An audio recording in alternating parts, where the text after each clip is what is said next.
Committee না মেধা, committee না মেধা। আজকের বাংলাদেশের শিক্ষামন্ত্রী একটা অযোগ্য শিক্ষামন্ত্রী, একটা বাপ করে তার মাথায় সমস্যা আছে। আমরা দেখতে পাচ্ছি এক স্বৈরাচার শাসকের পরিবর্তে নব্য স্বৈরা শাসককে। আজকে আমরা বলতে চাই, প্রিয় বিএনপি, আপনারা বাংলাদেশের বিদ্যুৎ গ্যাসের থেকে বাংলাদেশের মানুষের মনোযোগ সরানোর জন্য ছাত্র সমাজকে যাতে আন্দোলনের মুখী হয়, এজন্য আপনারা এই শিক্ষা ব্যবস্থা নামক একটা সুন্দর এনটিআরসির পরিবর্তে আপনার কমিটির হাতে শিক্ষা ব্যবস্থা দিতে চাচ্ছেন। আমরা বলতে চাই, আমরা ইতিপূর্বে দেখেছি আপনারা কিভাবে বাংলাদেশকে দুর্নীতিতে চ্যাম্পিয়ন করেছেন।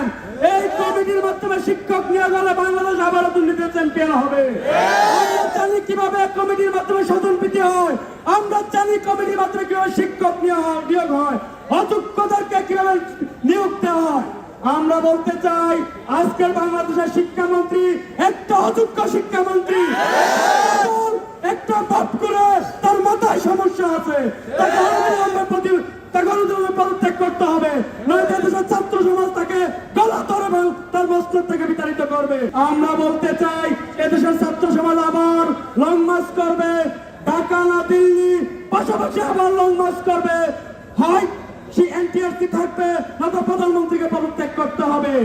আর কোন স্বৈরাচার প্রধানমন্ত্রী, স্বৈরাচার শিক্ষামন্ত্রী বাংলাদেশের মাটিতে থাকতে পারবে না।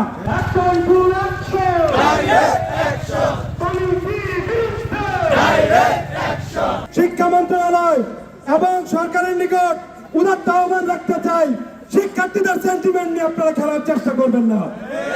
শিক্ষার্থীদের সেন্টিমেন্ট নিয়ে খেলে হাসিনা আজকে দিল্লিতে বসে আছে। সুতরাং শিক্ষার্থীদের সেন্টিমেন্টের বিরুদ্ধে গিয়ে, শিক্ষার্থীদের শিক্ষা নিয়ে টালবানা করতে গিয়ে বর্তমান প্রশাসন, বর্তমান সরকার কোন ধরনের নেতিবাচক সিদ্ধান্ত গ্রহণ না করার অনুরোধ জানাই। পাশাপাশি ধিক্কার জানাতে চাই যারা সরকার দলীয় ছাত্র সংগঠন ইতিমধ্যে একটি রেজুলেশনকে তাদের বিভিন্ন অ্যাক্টিভিস্ট এবং নেতাকর্মী এটাকে মিথ্যা প্রমাণ করার জন্য উঠে পড়ে লেগেছে। আপনাদের প্রতি উদাত্ত আহ্বান জানাই, সাধারণ শিক্ষার্থীদের পক্ষে দাঁড়ান। ছাত্র সংগঠন হিসেবে শিক্ষার্থীদের জন্য রাজনীতি করলে শিক্ষার্থীদের কল্যাণমূলক রাজনীতি করুন, অন্যথায় ছাত্র সমাজ ছাত্রলীগের মতো আপনাদেরকে বিতাড়িত করতে বাধ্য হবে।